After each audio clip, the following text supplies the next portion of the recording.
Gracias por acompañarnos, como siempre, en Entrevista Venevisión. Ya estamos listos para iniciar nuestra conversación con el invitado del día de hoy. Él es diputado ante la Asamblea Nacional, Ángel Rodríguez, presidente de la Comisión de Energía y Petróleo del Parlamento. Gracias por estar con nosotros en Entrevista Venevisión. Gracias por la invitación. Interesantes temas que analizar, sobre todo hacer un balance de lo que ha sido la gira del presidente Nicolás Maduro. Él hacía anuncios importantes en cuanto a la participación de inversionistas euroasiáticos en la industria petrolera nacional. ¿Qué valoración tiene de lo que ha sucedido hasta ahora? Mira, yo creo que es una gira en el marco de un bloqueo bien importante para el país, bien determinante para la situación económica de la nación.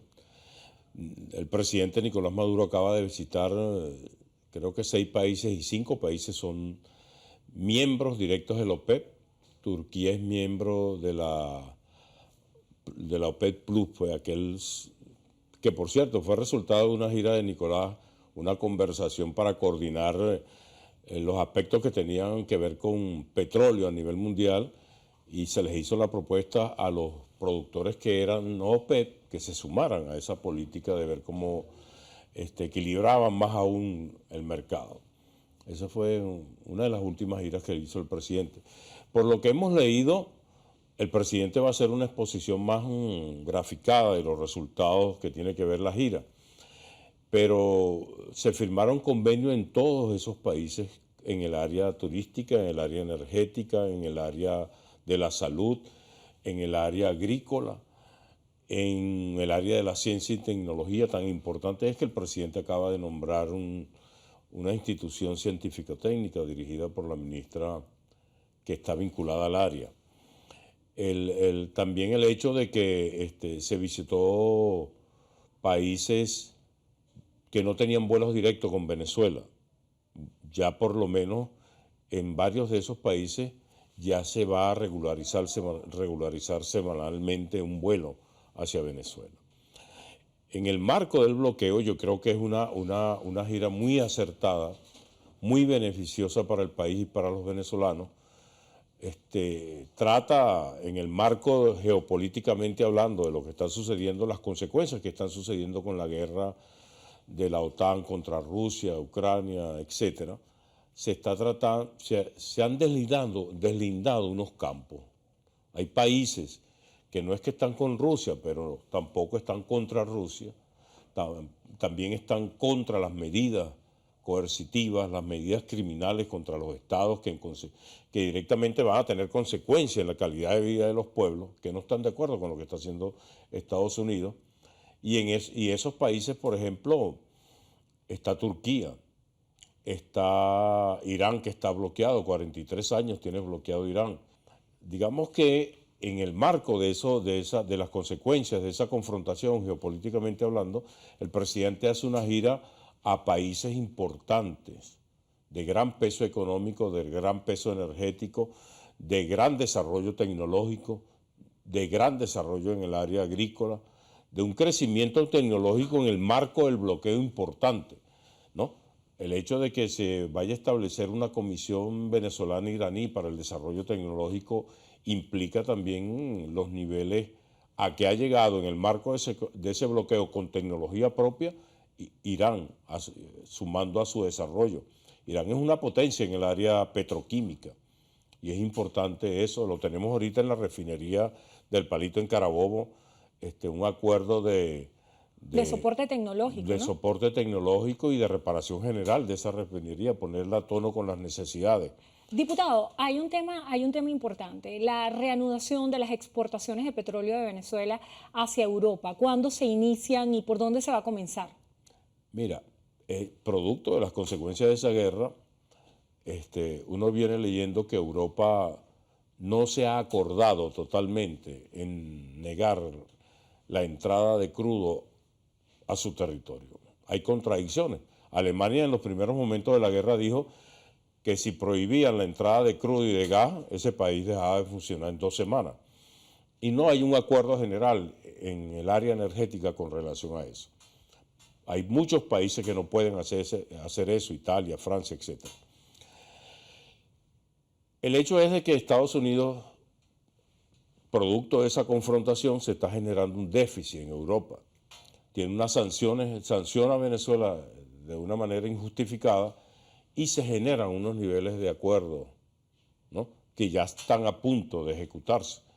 En estos momentos hay un barco de 650.000 barriles de petróleo que va a salir hacia Europa, contratado por Eni. Viene otro, un supertanquero de 2 millones de barriles de petróleo, ¿no?, poco para compensar el déficit que deja las sanciones al hidrocarburo ruso entrando a Europa. ¿Qué va a permitir eso? Nosotros, el presidente ha hecho una propuesta de 2 millones de barriles este año. ¿Y está la industria en capacidad de dar respuesta a eso? Yo tengo confianza porque hemos observado cómo sectores privados, tanto nacionales como internacionales, vienen trabajando. Nosotros podemos decir que a finales de año pudiéramos estar llegando a esa meta de 2 millones de barriles de petróleo. Entonces, catapultar nuestra refinación, la producción, la exploración, va a tener unos beneficios desde el punto de vista energético importantes. Hoy amaneció el crudo en $116 el Brent y $113 el West Texas. Venezuela puede jugar un papel importante en equilibrar los precios a nivel internacional. Venezuela se puede convertir en la locomotora energética del continente latinoamericano y caribeño. Es bien importante el papel que le va a tocar jugar a la OPEP y a los principales productores en el marco de esta crisis.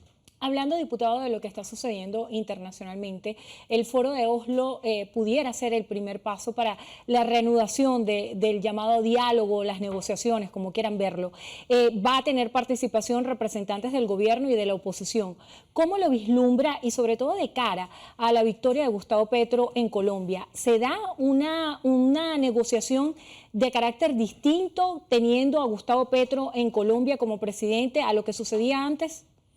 Mira, al parecer el Foro de Oslo va a tratar la conflictividad general que se está sucediendo en el mundo y Venezuela. Está dentro de los temas. Sí, Latinoamérica está dentro de los temas y principalmente Venezuela. Van a asistir, hay una delegación que encabeza Jorge Rodríguez y el Gerardo Blay. Gerardo Blay, que es amigo mío y siempre se me olvida el nombre. Gerardo Blay. Entonces, a mí me parece que es un elemento importante. Está el dominó latinoamericano viene cambiando. Sí, viene cambiando. Se están imponiendo las corrientes democráticas del diálogo, de la paz.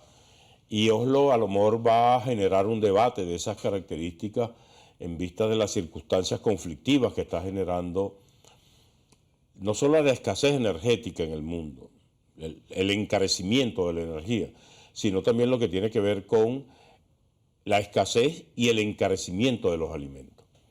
Rusia y Ucrania aportaban al mundo el 40% de los fertilizantes, urea y químicos para la fertilidad de los suelos, pero también exportaban el 30 o el 39% del trigo, a nivel mundial.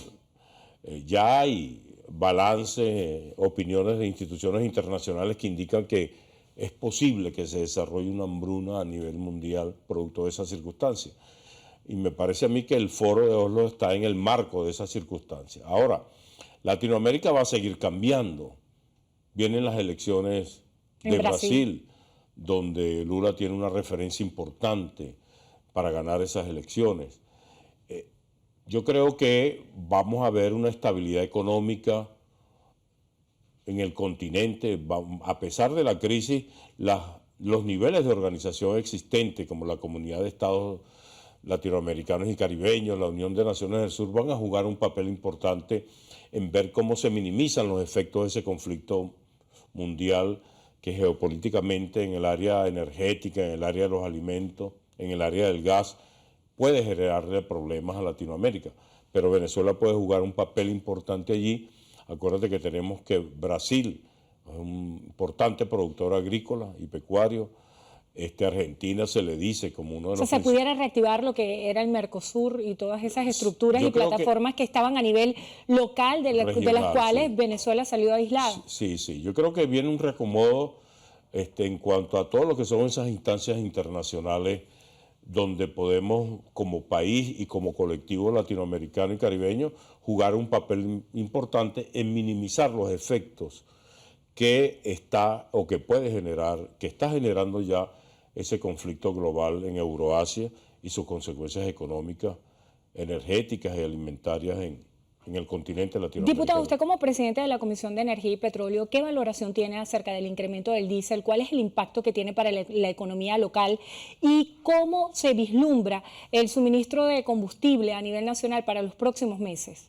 Yo creo que nosotros vamos a una normalización del suministro de diésel y de gasolina. Vamos a una normalización porque en la medida que tú observes que las refinerías están funcionando, en esa misma medida hay producción de gasolina, hay producción de diésel, hay producción de una diversidad de derivados del hidrocarburo. Nosotros tuvimos casi 4 años dando diésel gratis. No cobrábamos el diésel. Poco para que el área agrícola, eso tiene un peso muy importante. El hecho de que se ponga al costo que tiene actualmente, yo he observado que ha habido señalamientos, ¿no?, que pudieran generar alguna crisis en el sector eléctrico. Pero en la medida de que la economía se vaya reacomodando, en la medida que vaya habiendo diésel normalmente, hay capacidad de compra de los agricultores venezolanos. Yo no he visto todavía un conflicto por falta de diésel, ni he visto la tendencia a un conflicto por falta de diésel. Si hemos visto a gente que opina a nivel internacional que está muy caro, que opina a nivel dirigentes de la oposición venezolana que debió regularse, debió ser paulatinamente el incremento del costo del diésel. A mí me parece que las potencialidades que se están desarrollando, el crecimiento y la esperanza de cambio que se observa desde el punto de vista económico en el país, permite ese precio del diésel. Y vamos a tener más diésel y más gasolina en los próximos meses. Diputado, se nos agotó el tiempo. Gracias por estar con nosotros en Entrevista a Venevisión. Agradecemos su presencia aquí en el estudio con nosotros. Dale, muchas gracias. Muy corto, muy corto. Ángel Rodríguez, diputado ante la Asamblea Nacional, presidente de la Comisión de Energía y Petróleo del Parlamento. Gracias por acompañarnos. A tu orden. Y gracias a ustedes también por habernos acompañado como siempre. Hacemos una breve pausa y al regreso más de Noticiero Venevisión. Quédense allí que ya venimos.